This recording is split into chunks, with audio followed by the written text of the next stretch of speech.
When you initially enter the cockpit, all the EIS displays are normally off.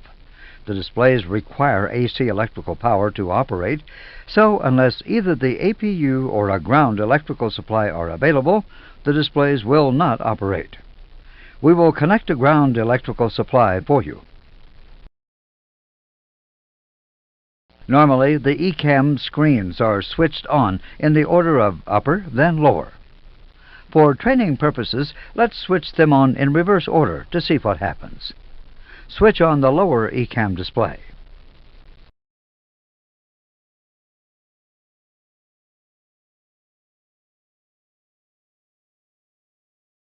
Notice that EWD information is displayed on the lower ECAM screen.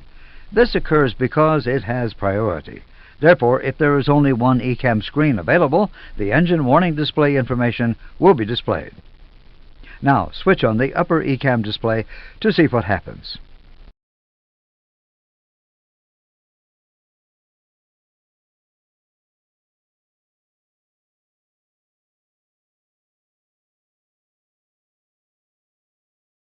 Notice that the engine warning display information moves to its normal position on the upper ECAM screen, and the door oxy system page is displayed on the lower ECAM screen. The door oxy page is what the ECAM system will automatically display because you are on the ground with the doors open.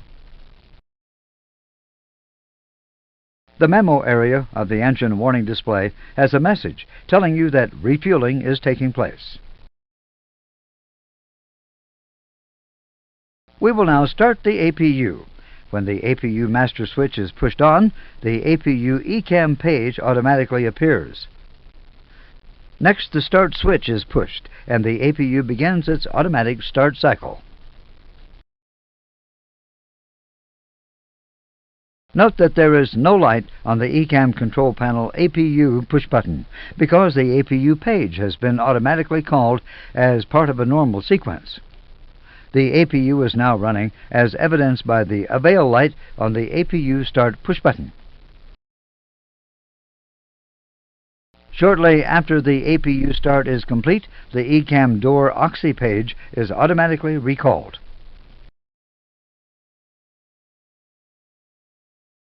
During the pre-flight, one of the things we do is check fluid levels. For example, the quantity levels for hydraulic fluid and engine oil.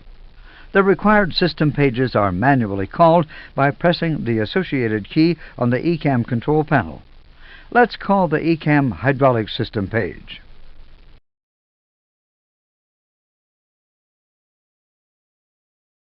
The ECAM hydraulic system page is displayed. Notice that there is a light on the hydraulic key on the ECAM control panel to indicate that it was manually selected. You will do the fluid level check in the hydraulic module, so let's see how to return to the ECAM door oxy page. To deselect a manually selected ECAM page, the lighted key on the ECAM control panel is pressed. Press the hydraulics key on the ECAM control panel.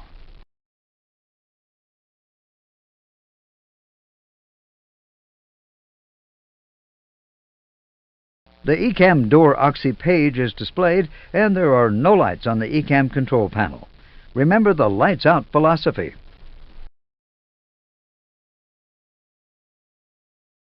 The next action is to press the recall push button on the ECAM control panel for at least 3 seconds. Pressing this push button recalls any warnings or cautions that have been cleared since the last power-up.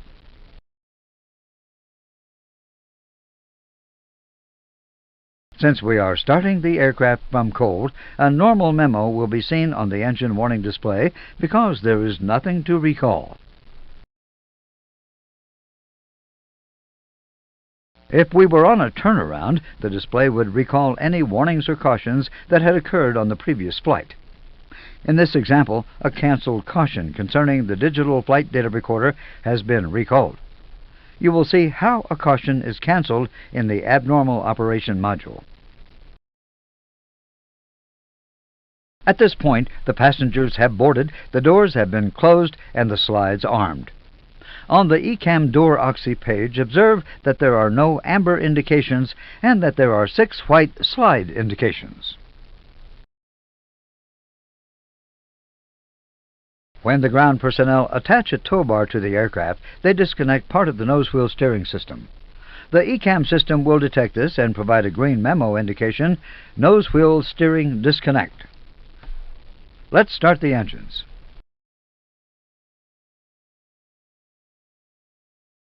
The ECAM system will automatically display the ECAM engine page while the engines are being started. Notice that as soon as the first engine is running, the nose wheel steering disconnect memo changes to amber. This happens because ECAM has detected that you are capable of taxiing, but you have the steering disconnected. When we arm the ground spoilers, a white band appears on the spoiler handle, and a memo appears on the EWD showing that the ground spoilers have been armed. Also note that the flap indicator has changed to show the takeoff flap setting. Another part of the after-start check involves checking the status page. Since there is no status reminder at the bottom of the EWD, the status page obviously is clear. Approximately 2 minutes after the second engine has been started, a takeoff memo appears on the EWD. The takeoff memo lists a series of actions to be performed before takeoff. In this example, there are blue action items remaining, specifically setting the auto brake to max and the takeoff configuration test. We will set the auto brakes to max for you.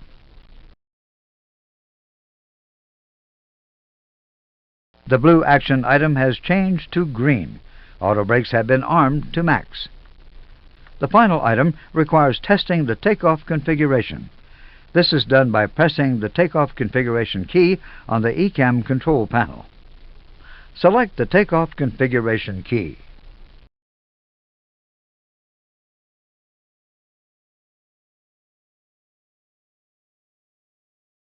Pressing the takeoff config key simulates the application of takeoff power. If the aircraft is not in a takeoff configuration, for example, flaps not in the correct configuration, then an ECAM warning or caution will be triggered. The system also checks the side sticks and the flight control computers for faults. Provided ECAM detects that the aircraft is in a normal configuration, then the takeoff configuration memo changes to normal. Observe that there are no blue action lines on the EWD. We are now at the threshold about to take off. When the engines are set to take off thrust, the ECAM engine page is automatically called.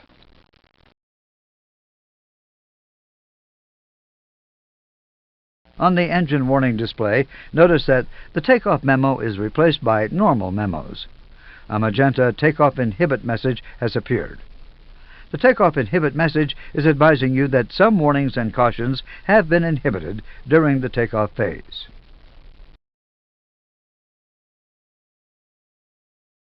The aircraft is now airborne. After passing 1,500 feet AGL, or 2 minutes after liftoff, the takeoff inhibit ceases and the memo is removed.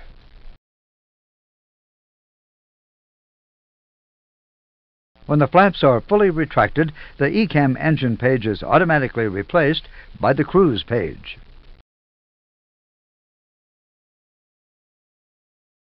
When established in cruise, the system pages are periodically reviewed.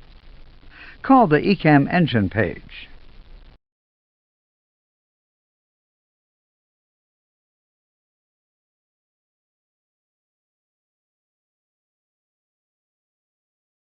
Notice that while the engine page is displayed, the corresponding light on the ECAM control panel engine push button is illuminated. You will study the indications on the system pages in the appropriate modules. So let's continue with the review. Call the ECAM bleed page.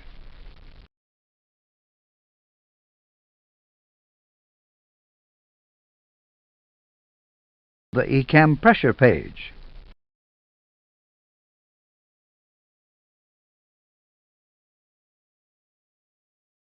The ECAM electric page.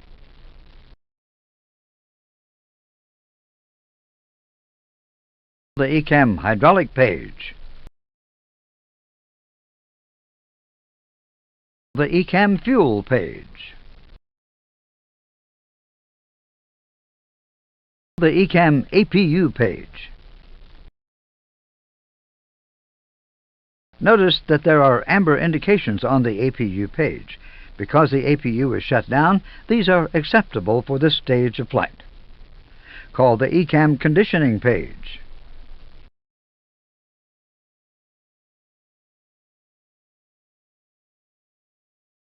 The ECAM Door Oxy page. The ECAM Wheel page. The ECAM Flight Control page.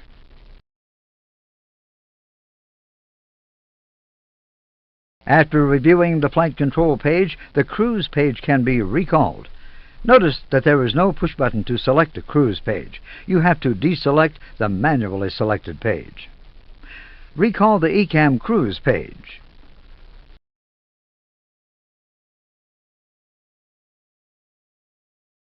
The Cruise page is displayed and the ECP has no lights illuminated.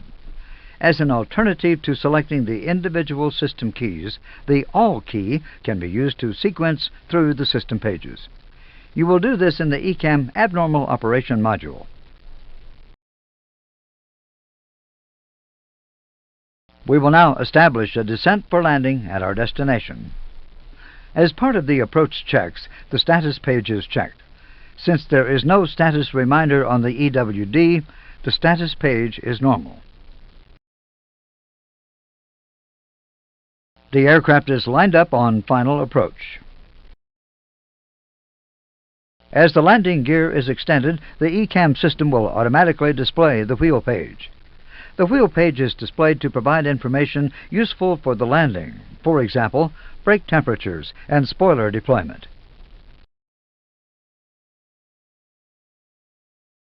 On passing 1,500 feet with the gear down, a landing memo appears on the engine warning display.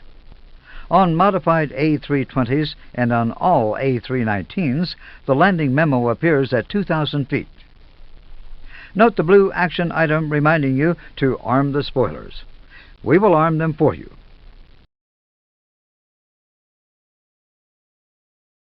The blue action line is replaced by a green action completed indication. Notice that there are now no blue action lines outstanding. At approximately 800 feet, the landing inhibit becomes active, and this is indicated by a magenta memo. The landing inhibit message is advising you that the vast majority of warnings and cautions have been inhibited during the landing phase.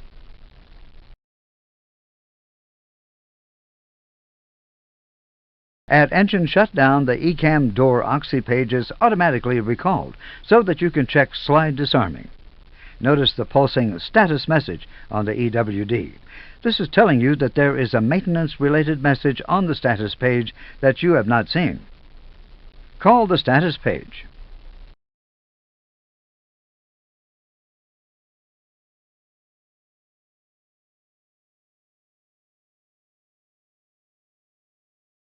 There is a white maintenance status message at the bottom of the status page. This message is an indication for maintenance personnel that a system requires a maintenance procedure at the next program servicing. It does not mean that the aircraft is unserviceable. Clear the status page.